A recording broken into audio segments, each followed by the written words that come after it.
Video में हम कक्षा 9वीं के पारदर्शितिज वाक पढ़ेंगे जिसकी कवियत्री ललदे है। सबसे पहले हम कवियत्री का परिचय पढ़ेंगे।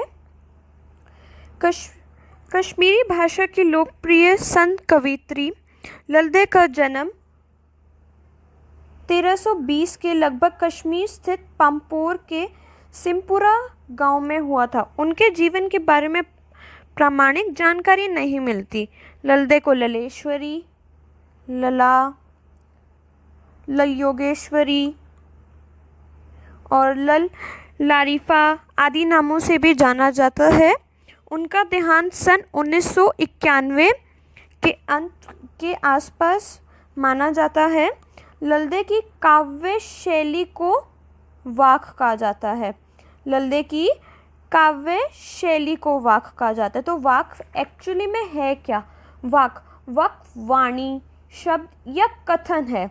और ये जो वाक है ये 4 पंक्तियों में बंद कश्मीरी शैली की गैर रचना है। उसके बाद जिस तरह हिंदी में कबीर के दोहे, मीरा के पद, तुलसी की चौपाई और रसखान के सवैये प्रसिद्ध हैं, उसी तरह ललदे के वाक प्रसिद्ध है। अपने वाकों के जरिए उन्होंने जाति और धर्म की संकीर्णताओं से ऊपर उठकर भक्ति के ऐसे रास्ते पर चलने पर जोर दिया जिसका जुड़ाव जीवन से हो। उन्होंने धार्मिक आडंबरों का विरोध किया और प्रेम को सबसे बड़ा मूल बताया। तो ये सारी यहाँ पे इस पैराग्राफ में क्या बताया गया है, यहाँ पर उनकी ललदे की जो उन्होंने सीख दी है वो बताई गई है। उसके बाद लोक जीवन के तत्वों से प्रेरित ललदे की रचनाओं में तत्कालीन पंडिताओं, भाषा, संस्कृत और दरबार के बोझ से दबी फारसी के स्थान पर जनता की सरल भाषा का प्रयोग हुआ है। कैसी भाषा का प्रयोग हुआ है? सरल भाषा का प्रयोग हुआ है। यही कारण है कि ललदे की रचनाएं सैकड़ों सालों से कश्मीरी जनता की स्मृति और वाणी में आज भी जीवित हैं। वह आधुनिक कश्मीरी भाषा का प्रमुख संदर्भ मानी जाती हैं।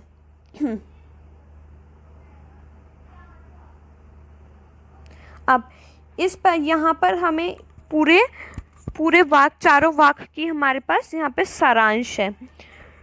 विद्यार्थियों को भक्ति काल के व्यापक जन चेतना और उनके अखिल भारतीय स्वरूप से परिचित कराने के उद्देश्य से यहाँ ललदे के 4 वाकों का हिंदी अनुवाद प्रस्तुत किया जा रहा है। असलियत में ओरिजिनली ये जो ललदे ने वाक लिखे थे ये कश्मीरी भाषा में लिखे थे, परंतु हमारे पास यहाँ पर हिंदी अनुवादित होकर ये वाक प्रस्तुत किए गए हैं। अब पहले वाक में हमें क्या बताया गया? पहले वाक में ललदे ने ईश्वर प्राप्ति के लिए किए जाने वाले अपने प्रयासों की व्यर्थता की चर्चा की है। दूसरे में बाहरी आडंबरों का विरोध करते हुए यह कहा गया है कि अंततः कर्ण से संभावी होने पर ही मनुष्य की चेतना व्यापक हो सकती है। दूसरे शब्दों में इस माया जाल में कम से कम लिप्त होना चाहिए। मतलब हमें सांसारिक सुख सुविधाओं और का मतलब ज़्यादा इस्तेमाल नहीं करना चाहिए, ज़्यादा प्रयोग नहीं करना चाहिए। और ऐसा भी नहीं है कि बिल्कुल प्रयोग नहीं करना चाहिए, बराबर समानता से प्रयोग करना चाहिए। तीसरे वाक में कवियत्री के आत्मलोचन की अभिव्यक्ति है। वे अनुभव करती हैं कि भवसागर से पार जाने के लिए सत्कर्म ही सहायक होते हैं। भेदभाव का विरोध और ईश्वर की सर्वव्यापकता का बोध चौथे वाक में है।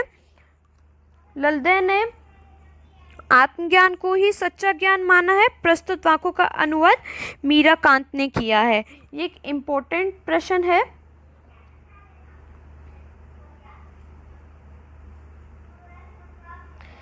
कि ललदे के वाकों का अनुवाद किसने किया है? मीरा कांत ने किया है।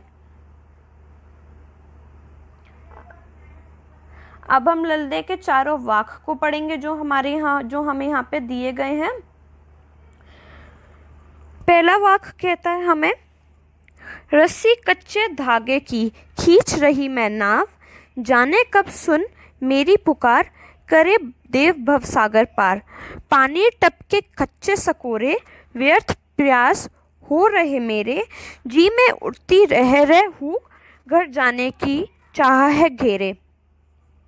कवि कहती है कि रस्सी कच्चे धागे की, जो उनकी सांसें हैं वो जैसे कच्ची रस्सी होती है, वैसी उनकी सांसें नाव को खींच रही है, जीवन रूपी नाव को खींच रही हैं। पहली लाइन में ये कहा गया है कि कवि की सांसें जैसे कच्ची रस्सी होती है वैसी है और वह जीवन रूपी नाव को खींच रही हैं। उसके बाद, जाने कब सुने मेरी पुकार, करे देव भवसागर पार। अब वह कहती है कि न जाने कि ईश्वर उनकी पुकार कब सुनेंगे और उनकी जो संसार रूपी सागर है वे कब पार कराएंगे। पानी टपके कच्चे सकोरे, व्यर्थ प्रयास हो रहे मेरे। कवियत्री कहती है कि जिस प्रकार कच्चे सकोरे से पानी टपकता रहता है, उसी प्रकार कवियत्री के भी प्रयास व्यर्थ हो रहे हैं। सकोरा क्या होता है? सकोरा एक तरह का बर्तन सा होता है जिसमें दूध या फिर पानी पिया जाता है और वह मिट्टी का बना होता है। अब, जी में उठती रहे हूँ, घर जाने की चाह है घेरे। अब कवियत्री कहती है कि उनके दिल में आहट सी उठती रहती है घर जाने की, उनके मन को घर जाने की चाह ने पूरी तरह से घेर रखा है और उन्हें ईश्वर से मिलना है। अब हम पढ़ेंगे दूसरा वाक्य।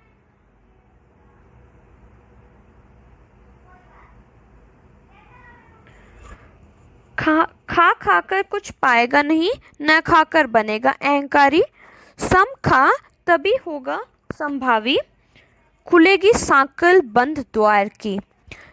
अब पहली लाइन में क्या है? खाकर कुछ पाएगा नहीं, मतलब कवियत्री इस लाइन में कहती है, इस पंक्ति में कहती है कि संसार की अधिक सुख सुविधाओं का प्रयोग कर हमें कुछ नहीं मिलेगा, ना खाकर बनेगा अहंकारी। मतलब अगर हम उन सुख सुविधाओं का बिल्कुल प्रयोग नहीं करते तो हमें इतना हमारे अंदर घमंड आ जाएगा। सम खा तभी होगा संभावी। तो कवियत्री का इसका समाधान बताती हैं कि ना हमें ज़्यादा सुख सुविधाओं का प्रयोग करना चाहिए, हमें बिल्कुल समान भाव से सुख सुविधाओं का प्रयोग करना चाहिए, ना अधिक प्रयोग करना चाहिए और ऐसा भी नहीं कि हमें बिल्कुल प्रयोग नहीं करना चाहिए, हमें समान भाव से उनका प्रयोग करना चाहिए ताकि हमारे मन में समान भाव पैदा हो।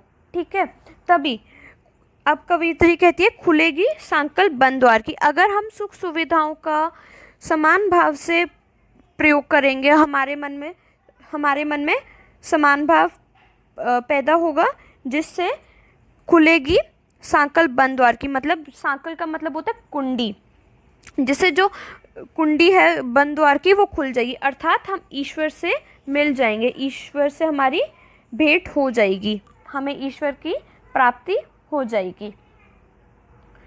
तीसरा वाक्य, आई सीधी राह से गई न सीधी राह, सुषम सेतु पर खड़ी थी बीत गया दिन आहा, जेब टटोली कूड़ी न पाई, माझी को दूं क्या उतराई। अब कवियत्री कहती है जब किसी मनुष्य का जन्म होता है तब तो उसकी आत्मा शीतल और शुद्ध होती है, परंतु वो मतलब हम मनुष्य सुख सुविधाओं के रास्ते पर नाक की सीध में चलता जाता है और उसी तरह इसका जीवन बीत जाता है। ये सब पहली दो लाइनों में है। आई सीधी राह से गई न सीधी राह, मतलब मनुष्य का जब जन्म होता है तब वह बिल्कुल शुद्ध होती है उसकी आत्मा, परंतु मृत्यु के समय आत्मा बिल्कुल शुद्ध नहीं होती। सुषम सेतु पर खड़ी थी बीत गया दिन आहा, मतलब कवियत्री कहती है कि उनका जीवन बिल्कुल सुख सुविधाओं में ही बीत गया। जेब टटोली कूड़ी ना पाई, मांझी को दूं क्या उतराई। अब कवियत्री कहती है कि जब ईश्वर ने उनकी नाव पार करा दी तब उनके पास कुछ भी नहीं था, ना मांझी यानी ईश्वर को देने के लिए, उनके पास कोई सत्कर्म नहीं थे ईश्वर को देने के लिए, क्योंकि उन्हें पता है कि ईश्वर को तो सिर्फ सत्कर्म ही चाहिए, आडंबर नहीं चाहिए, जो कि उनके पास नहीं थे। अब चौथे वाक्य में कवयित्री कहती है कि थल थल में बसता है शिव ही, भेद ना कर क्या हिंदू मुसलमान, ज्ञानी है तो स्वयं को जान, वही है साहिब से पहचान। कवित्री कहती है कि भगवान हर जगह कण कण में बसते हैं, हमें हिंदू मुस्लिम में भेदभाव नहीं करना चाहिए, क्योंकि जो समझदार लोग होते हैं वे हिंदू मुस्लिम या फिर किसी भी धर्म में भेदभाव नहीं करते। उन्हें इस चीज़ का आभास होता है कि भेदभाव करने से कुछ नहीं होगा।